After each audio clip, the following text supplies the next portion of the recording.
शादी से 1 महीने पहले 2 आदमियों ने मेरे साथ ज़बरदस्ती कर ली थी। शादी के दिन पता चला कि मैं तो पेट से हूँ। जब शादी की रात पति करीब आया तो सर्दियों में मेरे पसीने छूट रहे थे। मैं दुल्हन बनी कमरे में पहुँची तो मेरा दिल बाहर आने को कर रहा था। शादी से लेकर आज तक मुझे एक ही डर था कि मेरा पति मेरी सच्चाई ना जाने।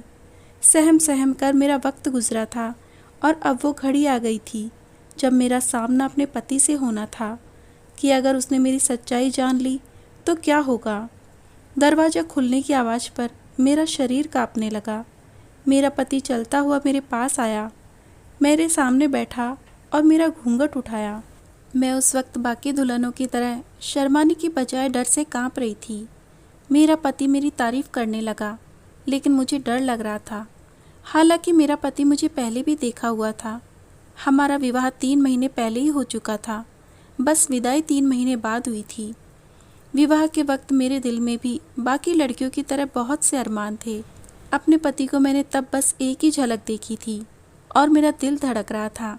हालत वही रहती तो यकीनन मैं भी आज शर्माती और धड़कते हुए दिल से ये तारीफ़ें कबूल कर रही होती। मगर 1 माह पहले जो मेरे साथ हादसा हुआ उसने मेरी हस्ती हिला दी थी। मैं हर पल खौफ से गुजरती आज यहाँ पहुँची थी और आज मैं पूरे हक से उनके पास आई थी तो मेरा दिल धड़क रहा था। मेरे पति मुझसे बातें कर रहे थे और उनकी नज़र मेरे ऊपर पड़ी तो वो पीछे हट गए। मैं उनके पीछे हटने पर सहम गई। उन्होंने मुझे गौर से देखते हुए बहुत अजीब सी बात कह दी। मुझे लगा उन्हें मेरा राज पता चल गया है, मगर मुझे आश्चर्य तब हुआ जब उन्होंने सर झटक दिया और कहा कि मैं थक गया हूँ और शायद तुम भी थक गई होगी, तुम कपड़े बदल कर सो जाओ। वो मुझे कहते हुए सो गए और मैं अपनी जगह चुप बैठी रह गई। अजीब इंसान था, उसने मुझे छुआ ही नहीं। मुझे इस बात पर परेशानी हो रही थी। फिर मेरा दिल बहुत भारी होने लगा था। मैं कपड़े बदली और बिस्तर पर लेट गई, मगर मेरे दिमाग में यही बात गूंज रही थी कि पहले ही रात मेरे पति ने मुझे छूने की बजाय इधर उधर की बातें करके सोने का कह दिया। मैं पूरी रात इसी बात को सोचती रह गई थी। अगले दिन बहुत मुश्किल से अपने चेहरे पर मुस्कुराहट सजाए बैठी थी। मैं बचपन से बहुत खूबसूरत थी। मुझे यकीन था आज मेरा पति मुझे देखकर खुद को हक जताने से रोक नहीं पाएंगे। मैं चाहती थी वो अपना हक हासिल करें। आज ज़्यादा इंतज़ार नहीं करना पड़ा था। मेरे पति कमरे में आए और उनका मिजाज भी बहुत अच्छा लग रहा था। मैं इंतज़ार कर रही थी। फिर मुझे हैरत का झटका तब लगा जब मेरे पति ने आज रात भी यहाँ वहाँ की बातें करके सोने को कहा और खुद भी सो गया। मैं सदमे में बैठी रह गई। क्या मुझ में इतनी कशिश भी नहीं थी कि मेरा पति मेरी तरफ आकर्षित होता? मेरी हालत अजीब सी होने लगी। पहले ही मेरे दिल में डर था कि कहीं मेरे पति के सामने मेरी हकीकत ना खुल जाए। ऊपर से मेरे पति का अजीब रवैया मुझे बौखलाहट में डाल रहा था। उन्होंने पूरा महीना गुजार दिया, लेकिन कोई रिश्ते की बुनियाद नहीं रखी थी। मेरे दिमाग पर बहुत गहरा असर पड़ा था। मेरी हालत दिन ब दिन बिगड़ती जा रही थी। मैं हर वक्त डरी रहती थी। तीसरा महीना शुरू हुआ, मेरा शरीर बदलने लगा और मुझे यही डर था। मैं चाहती थी कि इस वक्त से पहले मेरे पति से मेरा मजबूत रिश्ता बन जाए, मगर ऐसा नहीं हो पाया था और अब हालत ख़राब हो रही थी। एक दिन मेरी तबीयत बहुत ज़्यादा बिगड़ी तो मेरे पति मुझे डॉक्टर के पास ले गए। डॉक्टर ने मेरा चेकअप करके वही कहा जिसका मुझे डर था। वो बोल रही थी कि मैं माँ बनने वाली हूँ। मुझे पेट से हुए 3 महीना हो चुका है। मैं सदमे में जा चुकी थी।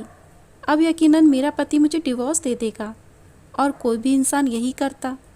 मेरा दिल चाहा कि मैं चीख चीख कर रोऊं, मगर मेरा शरीर बिल्कुल बेजान और ठंडा हो रहा था। डॉक्टर मेरे पति से बता रही थी किसी टेंशन की वजह से मेरी हालत बहुत ख़राब हो गई है।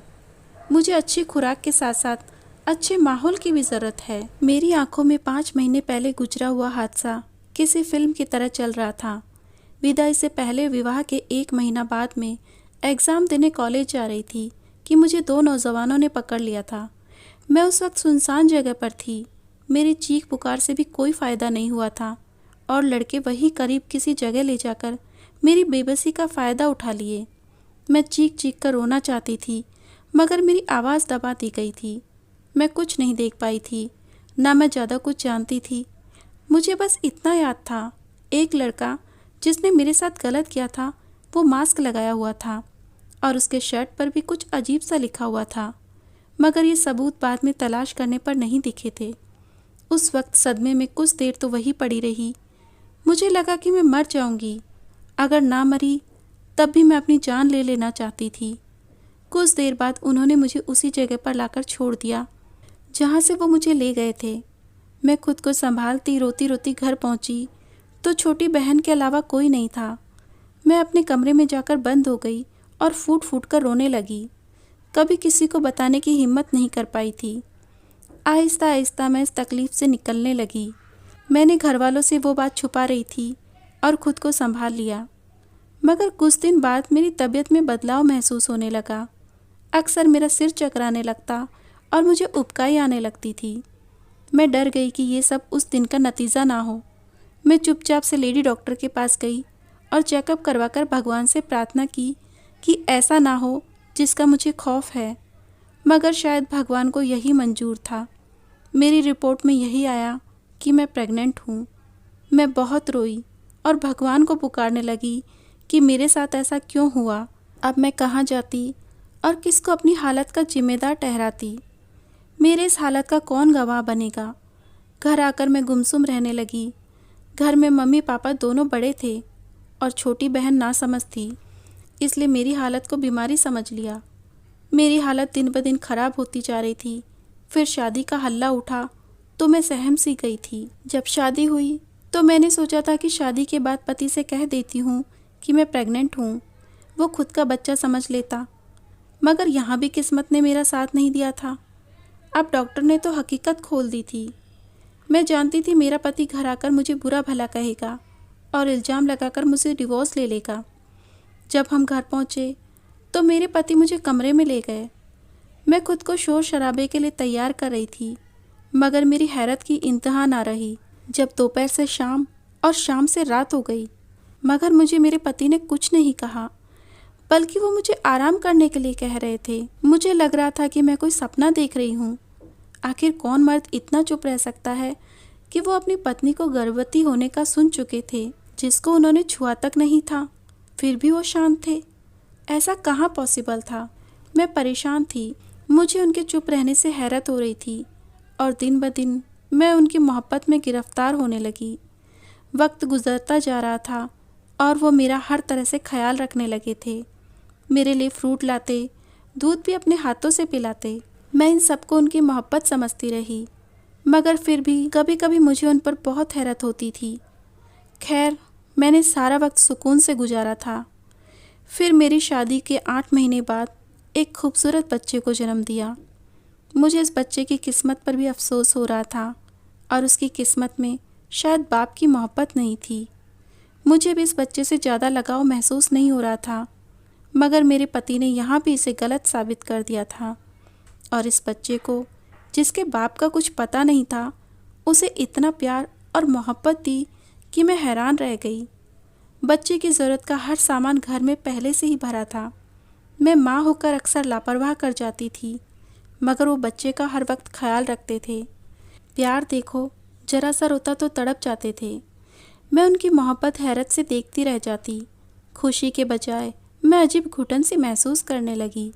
आखिर इतना अच्छा कैसे हो सकता है। मुझे लगा इनमें इंसानियत बहुत ज़्यादा थी और शायद वो सारी मोहब्बत जो मुझे दी गई थी वो भी इंसानियत के नाते थी। मैं उनकी मोहब्बत उस बच्चे के साथ देख देख कर पागल होने लगी थी। वो बच्चा कभी दूध देर से मिलने पर रो देता। यही सिलसिला कुछ दिन तक चला तो मेरी बर्दाश्त ख़त्म हो गई और एक दिन मैं अपने पति से लड़ पड़ी। मैंने उससे कहा कि वो इतना चुप क्यों है, मुझसे कभी सवाल क्यों नहीं किया। वो पहले मुझे और फिर मेरे बच्चे को इतना प्यार कैसे दे दिया। मैं चीख पड़ी थी। लड़ने पर वो खामोश नज़रों से मुझे देखने लगे। मैं रो रही थी। मैंने उनसे पूछा कि क्या उन्हें पहले दिन मुझ पर शक नहीं हुआ था जब उन्हें मेरे शरीर में बदलाव महसूस किया था। वो बोले कि हाँ, मुझे शक हुआ था, मगर तुमने कुछ नहीं बताया। मुझे उनके जवाब पर झटका लगा। मेरा सर अब चकराने लगा था। मुझे एहसास हुआ कि मेरे पति एक अजीब किस्म के आदमी हैं। वो जानते थे और उन्होंने पूछा नहीं कि ऐसा क्यों और कब हुआ। जानने की कोशिश तक नहीं की। मेरे झगड़ने पर वो बोले कि मैं तुम्हें आज एक हकीकत बताना चाहता हूँ। वो शांत थे। उस दिन उन्होंने जो सच्चाई बताई वो मुझे अंदर तक हिलाकर रखती थी। उन्होंने बताया कि उनकी माँ के साथ इसी तरह गलत हुआ था और जब उनकी शादी हुई वो माँ बनने वाली थी। उन्होंने मेरे बाप को नहीं बताया। जब शादी की रात मेरे बाप को यह हकीकत पता चली तो उन्होंने बहुत हंगामा किया, पर अपनी पत्नी को अपनाए रखा। बस इतना ही रहम कर पाए। हालांकि मेरी माँ के साथ गलत हुआ था और उनका कोई कसूर नहीं था। वो मेरे बाप के तानों और डांट फटकार सुनती रही। फिर मैं पैदा हुआ। उन्होंने मुझे कभी प्यार नहीं दिया क्योंकि मैं नाजायज बच्चा था। मेरे पति बोल रहे थे और मैं पत्थर की तरह बन चुकी थी। मैंने अपने पति की माँ की किस्मत पाई थी। तो ये थी वो बात जिसकी वजह से उन्हें शक होने पर भी मुझसे सवाल नहीं किया, बल्कि हकीकत पता चली तो लड़ने या मारने की बजाय दिल से अपना लिया। मेरे पति ने मेरी तरफ देखा और मुझसे कहा कि तुमने मुझसे ये बात क्यों छुपाई। मैं उनके सवाल पर निढाल सी हो गई। फिर कहा, औरत सिर्फ इल्ज़ाम से डरती है। मुझे भी यही डर था कि मुझ पर यकीन नहीं किया जाएगा। मेरे पास कोई सबूत नहीं था। मुझे क्या खबर थी कि आप मुझ पर भरोसा करेंगे या नहीं। अगर शादी की रात सवाल कर देते तो मैं सब कुछ बता देती, कुछ भी नहीं छुपाती। मेरे रोने पर मेरे पति ने मेरा हाथ थाम लिया और मुझसे कहा कि अब याद रखना, मुझे तुम पर यकीन है और अब ज़्यादा मत सोचना। मैंने प्यार भरी नज़रों से उन्हें देखा।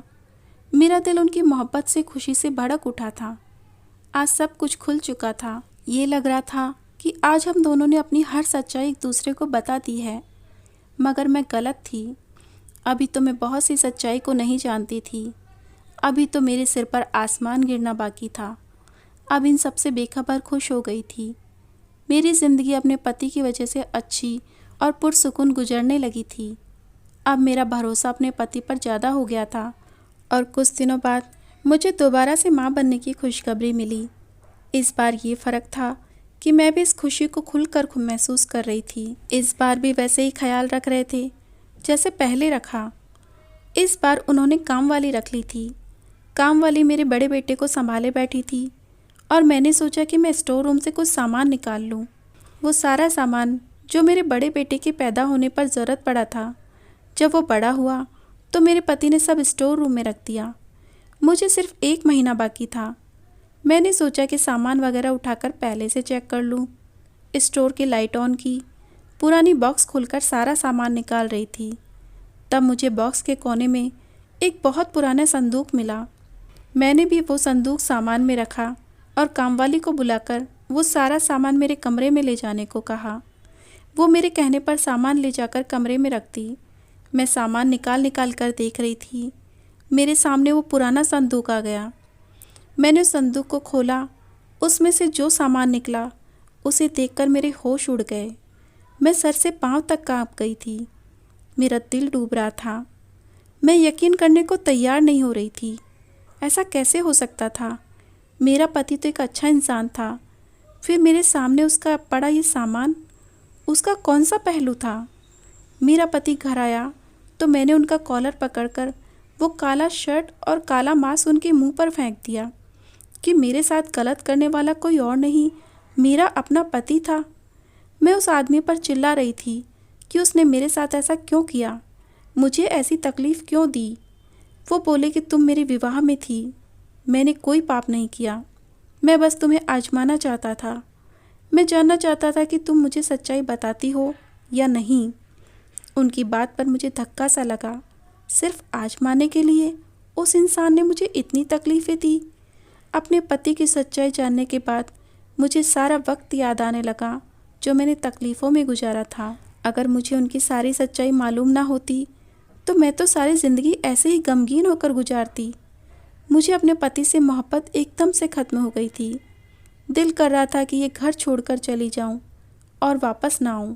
मैंने घर छोड़कर जाने का इरादा किया तो मेरे बच्चों ने मेरे कदम पकड़ लिए थे। जैसे भी थे मैं उनकी माँ थी और मेरा वो बच्चा जिसे मैं गैर समझकर उसे सही बच्चे की तरह जिसका हक और उसकी मोहब्बत भी ना दे सकी। अब तो मुझे उसका दुख हो रहा था। उस बच्चे ने एक अनाथ बच्चे की तरह गुजारा था।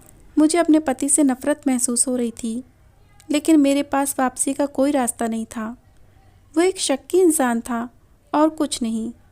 उसके ऊपर जो गुजरी, जिस तरह से उसका बचपन गुजरा था, उन सब हालात ने उसे दिमागी मरीज बना दिया था।